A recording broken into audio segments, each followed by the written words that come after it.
تیار کر سکیں. آپ کی خوش نصیبی ہے. اللہ سلامت رکھے ہمارے ان بزرگوں کو جنہوں نے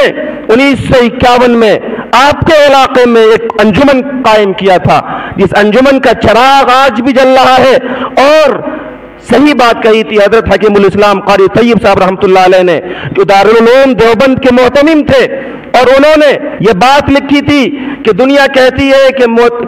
طیب دارالعلوم کو چلا رہا ہے، لیکن طیب دارالعلوم کو نہیں چلا رہا ہے. دنیا دیکھ رہی ہے کہ طیب دارالعلوم کا محتمم ہے اور ناظم ہے.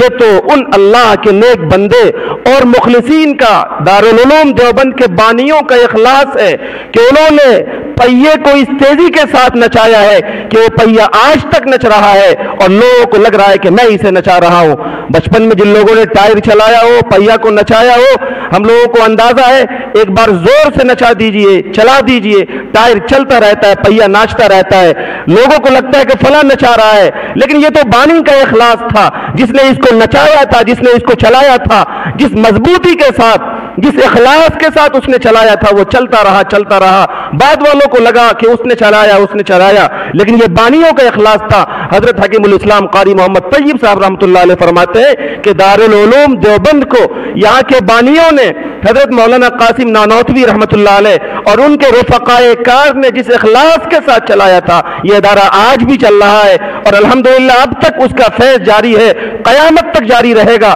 پوری دنیا کے اندر وہاں کے فضلہ موجود ہیں. میں کہہ سکتا ہوں کہ اس انجمن کو بھی جن مخلصوں نے چلایا تھا، جنہوں نے بنایا تھا، شیخ الاسلام حضرت مولانا حسین احمد مدنی، حکیم الاسلام حضرت قاری طیب صاحب، امیر شریعت مولانا منت اللہ رحمانی، اس جیسے ہمارے بزرگوں کے اخلاص کو کون شک کی نگاہ سے دیکھ سکتا ہے؟ انہوں نے جس اخلاص کے ساتھ اس چراغ کو چلایا تھا، دنیا دیکھتی ہے کہ آج یہاں امداد اللہ جیسے لوگ بیٹھے ہیں، لیکن صحیح معنوں میں یہ انہی بزرگوں کا اخلاص ہے، انہی کی آہ شبی ہے، انہی کا درد اور سوز ہے کہ ادارہ چل رہا ہے اور پورے ضلع میں فیض کو جاری رکھے ہوا ہے. میرے بھائیوں، موجودہ وقت میں نے حکیم الاسلام مفکر اسلام مولانا علی میاں ندوی نور اللہ مرقدہ کا ملفوظ آپ کو سنایا کہ ہمیں اپنی نسلوں کے دین و ایمان کی حفاظت کے لیے جہاں وصیت کرنا چاہیے وہیں وسائل اختیار کرنا چاہیے. وسائل کی شکل میں آپ کے بزرگوں نے یہ چراغ جلا رکھا ہے. ہر آندھی سے اور ہر طوفان سے ایک ایک فرد کی اور علاقے کے ایک ایک شخص کی ذمہ داری ہے کہ اپنے اس چراغ کو بجھنے سے بچائیں اور اپنے اس چراغ کی لو کو مزید مضبوط کریں، اس کے فیض کو مزید عام کریں اور اس کی ہر طرح کی تعلیمی تعمیری سرگرمیوں کو مزید بافیض بنانے کے لیے دعائیں بھی کریں، دوائیں بھی کریں. آپ خوش نصیب ہیں. ہم لوگوں نے علاقوں کا دورہ کیا، اداروں کو دیکھا، چھوٹی چھوٹی عمارتیں سالوں میں تیار ہوتی ہیں.